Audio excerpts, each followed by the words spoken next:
नमस्कार, आप देख रहे हैं खबरों की खबर और मैं हूं आपके साथ सुमित अवस्थी। 5 राज्यों में विधानसभा चुनावों में जनता ने स्पष्ट जनादेश दे दिया है।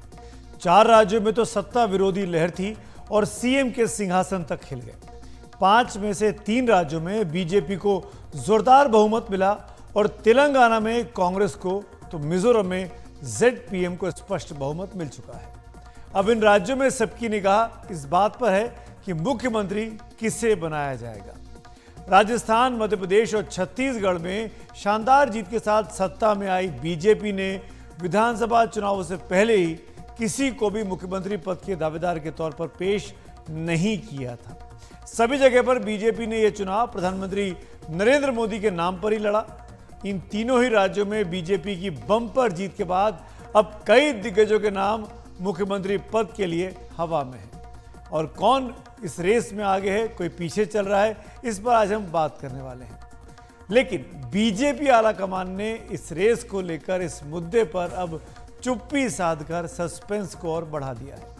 जिस तरह से बीजेपी आला कमान ने पिछले कई सालों में राज्यों में चुनाव के बाद मुख्यमंत्री के नाम तय किए हैं, उसे देखते हुए कोई भी किसी एक नाम को पुख्ता तौर पर कहने का जोखिम नहीं उठाना चाहेगा।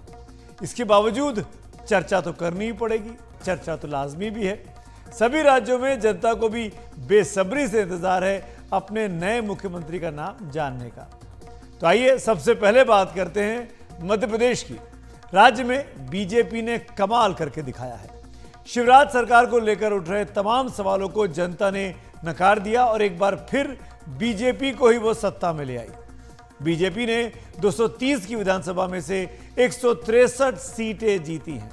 इसका श्रेय जितना बीजेपी आलाकमान को जाता है, उतना ही मध्य प्रदेश के मुख्यमंत्री शिवराज सिंह चौहान को भी जाना चाहिए, जिन्होंने कई कल्याणकारी योजनाओं को लागू करने के लिए अपने सरकारी खजाने खोल दिए थे।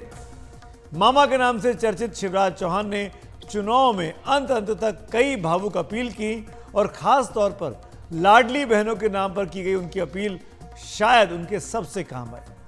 मध्य प्रदेश में महिलाओं ने जमकर बीजेपी के पक्ष में वोट किया। शिवराज ने खुद बुधनी सीट से शानदार जीत हासिल की। लेकिन सवाल यह है कि राज्य में शानदार जीत के बावजूद क्या शिवराज सिंह चौहान चौथी बार राज्य के मुख्यमंत्री बनाए जाएंगे? शिवराज सिंह चौहान खुद इस बारे में अभी तक आश्वस्त नजर नहीं आए हैं। लेकिन कई जानकार मानते हैं कि 2024 के लोकसभा चुनाव को देखते हुए बीजेपी उन्हें ही मुख्यमंत्री का पद फिर से सौंप सकती है। उनके अलावा कौन कौन नेता मध्य प्रदेश के मुख्यमंत्री पद के लिए चर्चा में हैं, ये जानने के लिए आइए देखिए मेरे सहयोगी अनुराग द्वारी की भोपाल से ये खास रिपोर्ट।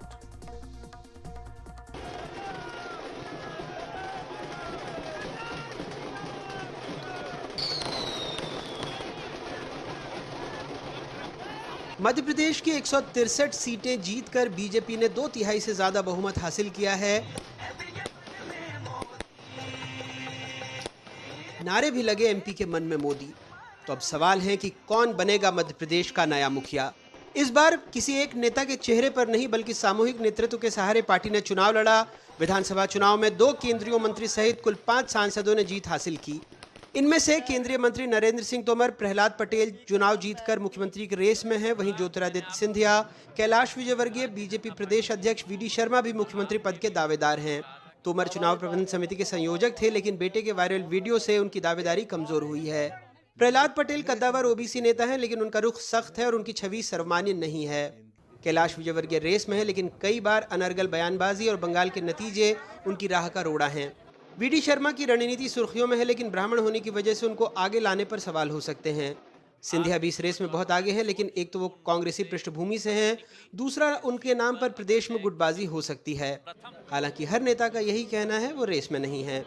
में से कोई अपने बारे में कोई फैसला नहीं करता। एक बड़े मिशन के हिस्सा हैं, हम कार्यकर्ता हैं। हमारे बारे में जो भी काम हमारी पार्टी तय करती है वो काम हम लोग करते हैं। मैं भारतीय जनता पार्टी का कार्यकर्ता था, आज हूं और जिंदगी भर रहूंगा। उसी सोच और विचारधारा के साथ उसी श्रेणी में मैं कार्य कर रहा हूं। अभी लोग अगर राजनीति में, राज्य की राजनीति में वापस लाए जा रहे हैं तो मैं तो इसको शुभ संकेत मानता हूं। फिलहाल सबसे कद्दावर शिवराज ही नजर आते हैं। उनकी लाडली बहना योजना दोबारा पार्टी को सत्ता में लेकर आई है। ओबीसी होना और मेहनत भी उनके हक में जाता है, लेकिन अब पार्टी में उनकी योजना पर ही सवाल उठ रहे हैं। छत्तीसगढ़ में तो लाडली योजना नहीं थी, ठीक है। राजस्थान में लाडली योजना ठीक है।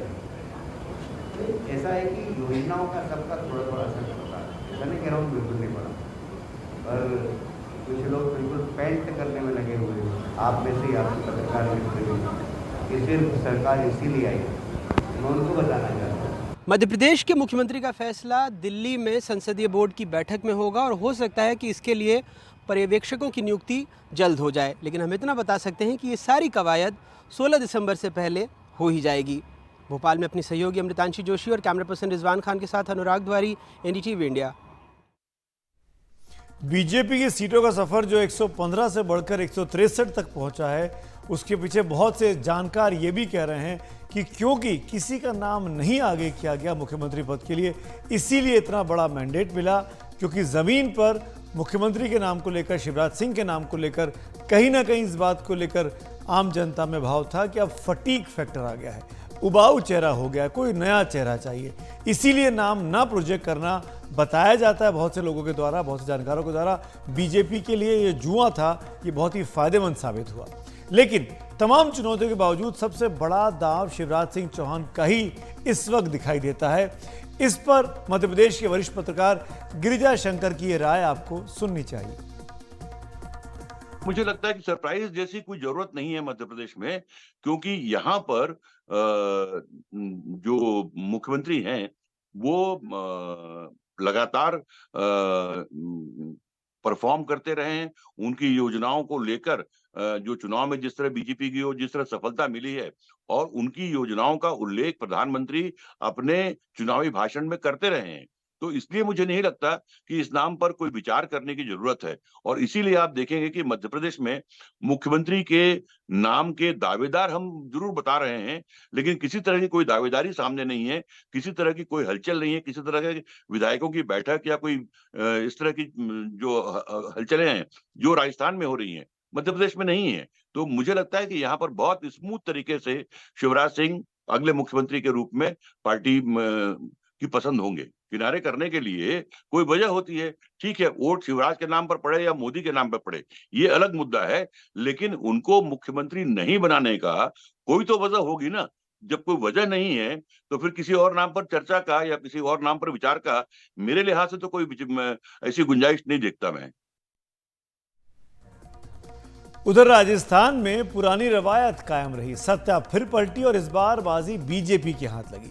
बीजेपी ने 199 में से 115 सीटें हासिल की। राजस्थान में मुख्यमंत्री पद के कई दावेदार गिनाए जा रहे हैं। इनमें एक नाम जो सबसे आगे बताया जा रहा है वो है 2 बार राजस्थान की मुख्यमंत्री रह चुकी वसुंधरा राजे का। वो अपनी पारंपरिक झालरापाटन विधानसभा सीट से जीती हैं। उनके समर्थक उन्हें मुख्यमंत्री बनाने के लिए पूरा जोर लगा रहे हैं। आज दिन भर उनके घर पर जयपुर में करीब 2 दर्जन नवनिर्वाचित विधायकों ने उनसे मुलाकात की है। लेकिन सियासी गलियारों में चर्चा है कि बीजेपी आलाकमान किसी नए चेहरे को मौका देने के मूड में है। वसुंधरा राजे के दौर से आगे अब पार्टी निकलना चाहती है। बीते 10 सालों में बीजेपी आलाकमान ने राजस्थान से आने वाले कई नए चेहरों को राज्य और केंद्र में, तो कभी सरकार में तो कभी संगठन में आगे बढ़ाकर मौका दिया है। कहा गया ये सब इसीलिए किया गया क्योंकि बीजेपी के केंद्रीय नेतृत्व की खास पसंद वसुंधरा राजे नहीं रही हैं। लेकिन वसुंधरा राजे की दावेदारी को आसानी से ठुकराना भी बीजेपी के लिए आसान नहीं होगा। बीजेपी के सामने 4 महीने के अंदर 2024 का लोकसभा चुनाव है। ऐसे में वसुंधरा को नाराज करने से भी आलाकमान इस वक्त बचना चाहेगा। राजस्थान की पुरुष प्रधान राजनीति को चुनौती देकर वसुंधरा ने अपनी जगह बनाई है और ये भी सब जानते हैं कि वो अपनी शर्तों पर ही काम करती रही हैं। वसुंधरा राजे ग्वालियर के सिंधिया खानदान से आती हैं और केंद्रीय मंत्री और बीजेपी के नेता ज्योतिरादित्य सिंधिया की बुआ हैं। राजस्थान में वो धौलपुर के शाही खानदान की बहू हैं। उनके बेटे दुष्यंत सिंह झालावाड़ लोकसभा सीट से ही बीजेपी के सांसद हैं। राजस्थान में मुख्यमंत्री के तौर पर एक और नाम उभर रहा है और वो भी शाही खानदान से हैं। ये हैं जयपुर राज परिवार की बेटी दिया कुमारी। वो राजसमंद से बीजेपी सांसद रहीं, लेकिन इन चुनावों में पार्टी ने उन्हें विद्याधर नगर विधानसभा सीट से चुनाव में उतारा और उन्होंने शानदार जीत कल हासिल की। राजस्थान में वसुंधरा फैक्टर की वो काट साबित हो सकती हैं। जाति से क्षत्रिय दिया कुमारी सामाजिक कामों में काफ़ी दिलचस्पी लेती हैं और अपने लोकसभा क्षेत्र में विकास के कामों से उन्होंने काफ़ी लोकप्रियता भी हासिल की है। केंद्रीय जल शक्ति मंत्री गजेंद्र सिंह शेखावत का नाम भी मुख्यमंत्री के तौर पर चल रहा है। उन्होंने पर्दे के पीछे प्रचार की कमान संभाली हुई थी। किसान नेता की छवि वाले शेखावत विधानसभा चुनाव से पहले राजस्थान के मुख्यमंत्री अशोक गहलोत के खिलाफ काफी मुखर होकर बोलते रहे हैं। उन्होंने ही लोकसभा चुनावों में 2019 में सीएम गहलोत के बेटे वैभव को जोधपुर से चुनाव हराया था। संजीवनी क्रेडिट कोऑपरेटिव सोसाइटी घोटाले में उन्होंने गहलोत को जमकर घेरा भी है। गहलोत भी जोधपुर से हैं और शेखावत भी। ऐसे में बीजेपी के लिए वो जोधपुर में गहलोत का विकल्प हो सकते हैं, लेकिन गजेंद्र सिंह शेखावत ने विधानसभा चुनाव नहीं लड़ा है। एक और नाम जो राजस्थान में काफी चर्चा में है वो है अलवर से सांसद बालक नाथ का, जो कि सन्यासी हैं। कयास लगाए जा रहे हैं कि उत्तर प्रदेश में योगी आदित्यनाथ की तर्ज पर बीजेपी राजस्थान में भी प्रयोग कर सकती है और बालक नाथ को मुख्यमंत्री बना सकती है। युवा बालक नाथ ने तिजारा विधानसभा सीट से चुनाव लड़ा और उनके विवादित बयानों से इस विधानसभा सीट पर चुनाव में काफी ध्रुवीकरण हुआ, जो कि बीजेपी के लिए फायदेमंद रहा। इस रेस में राज्यसभा सांसद और राजस्थान बीजेपी के दिग्गज नेता किरोड़ी लाल मीणा भी हैं, जो सवाई माधोपुर विधानसभा सीट से चुनाव जीते। डॉक्टर साहब और बाबा के उपनाम से मशहूर किरोड़ी लाल मीणा को चुनाव में मीणा वोटों को एकजुट करने का जिम्मा दिया गया था, जिसमें वो कामयाब रहे। पूर्वी राजस्थान में बीजेपी के अच्छे प्रदर्शन का श्रेय उन्हें दिया जा रहा है। किरोड़ी लाल मीणा 72 साल के हैं और उनकी उम्र उनके खिलाफ जा सकती है। चित्तौड़गढ़ से 2 बार के लोकसभा सांसद सीपी जोशी का नाम भी मुख्यमंत्री की रेस में बताया जा रहा है। 48 साल के सीपी जोशी राजस्थान में बीजेपी के अध्यक्ष हैं और चुनाव में शानदार जीत का कुछ श्रेय उन्हें भी जाना चाहिए। उन्हें इसी साल मार्च में राज्य बीजेपी की कमान सौंपी गई थी और इतने कम समय में वो राज्य बीजेपी के अलग अलग गुटों को साथ लाने में कामयाब रहे। वो युवा हैं और ये बात उनके पक्ष में जा सकती है। अपनी ट्रेडमार्क हरी और नारंगी पगड़ी से पहचाने जाने वाले केंद्रीय मंत्री अर्जुन राम मेघवाल भी राजस्थान में मुख्यमंत्री पद की रेस में बताए जा रहे हैं। फिलहाल वो केंद्र सरकार में कानून मंत्री जैसा अहम महकमा संभाल के रखे हैं। संसद के दोनों सदनों में विधेयकों को पास कराने के लिए फ्लोर मैनेजमेंट में उनकी अहम भूमिका रही है। मोदी सरकार में खास माने जाते हैं। उन्हें राज्य में लंबा प्रशासनिक अनुभव रहा है और बीजेपी का दलित चेहरा भी है। बीजेपी शासित किसी भी राज्य में इस वक्त कोई दलित मुख्यमंत्री नहीं है और ये बात मेघवाल के समर्थन में अहम हो सकती है। लेकिन इन सब में मुख्यमंत्री जो भी बनेगा, उनके सिर पर अगली बड़ी जिम्मेदारी तुरंत ही आ जाएगी और वो है 2024 के लोकसभा चुनाव में बीजेपी को जीत दिलाने की। 2019 के लोकसभा चुनाव में बीजेपी ने राजस्थान की सभी 25 लोकसभा सीटें जीती थी। बीजेपी आलाकमान जिसे भी इस चुनौती के लायक समझेगी, ताज उसके सिर में सजेगा। वरिष्ठ पत्रकार शिप्रा माथुर भी इनमें से कुछ को बड़ा दावेदार मान रही हैं और वो तो केंद्रीय रेल मंत्री अश्विनी वैष्णव को भी मुख्यमंत्री पद के दावेदारों में बताती है। 3-4 नाम है जहन में और उसके मैं अलग अलग आधार भी बता देती हूँ आपको कि एक नाम क्योंकि बालकनाथ जो है वो एक ऐसा चेहरा है, क्योंकि सांसद थे यहाँ से और उनको मैदान में उतारा गया। तो जिस तरह की एक योगी पॉलिटिक्स जो है, जिसको लेकर बहुत लोगों में उत्साह है और बदलाव है यूपी में खास तौर से, और उन्हें एक तरह से स्टार प्रचारक के रूप में राजस्थान में उनका प्रभाव भी रहा। तो बालकनाथ को एक तरह से राजस्थान का योगी कहा जा रहा है। तो एक बात जो सर्कल्स में चल रही है कि बालकनाथ जो है, आज भी मैंने कुछ लोगों से बात की, कुछ जानकारों से बात की, तो उनका ये कहना है कि बालकनाथ जो है वो एक संभावित चेहरा राजस्थान की राजनीति में हो सकते हैं। दूसरी बात जो निकल के आ रही है वो ये कि महिला अगर एक चेहरा होना चाहिए राजस्थान में, तो वो तो बहुत ही क्लैरिटी के साथ में ये कि अगर होगा महिला चेहरा होगा तो दिया कुमारी होंगी और उसकी वजह ये भी है कि उनका जो कार्यकाल विधायक के रूप में सवाई माधोपुर से जब वो विधायक चुनकर आई और राजसमंद से सांसद जब चुनकर गई संसद में, तो उनके कार्यकाल में उन्होंने बहुत दमखम के साथ में अपनी जो बात है लोगों के सामने रखी और जो प्रतिनिधित्व होना चाहिए वो उन्होंने अच्छा प्रतिनिधित्व दिया। तो एक चेहरा वो भी है और ये भी वजह है कि इस चुनाव में वो सबसे बड़े मार्जिन से जीतने वाली प्रत्याशी रही हैं। तीसरा चेहरा जो बहुत ही अप्रत्याशित हो सकता है और मैं भी उसका भी आधार में बता रही हूँ कि उसका आधार ये है कि एक सीफोलॉजिस्ट है, मैं नाम नहीं लूंगी उनका, जब प्रेस क्लब में हम लोग बैठे थे तो बातचीत हो रही थी और मैंने उनसे कहा कि आप तो आकलन कर रहे हैं घूम घूम के हर कॉन्स्टिट्यूएंसी में, तो आपका आकलन क्या कह रहा है और दिल्ली के जो सर्किल है उसमें क्या बात हो रही है।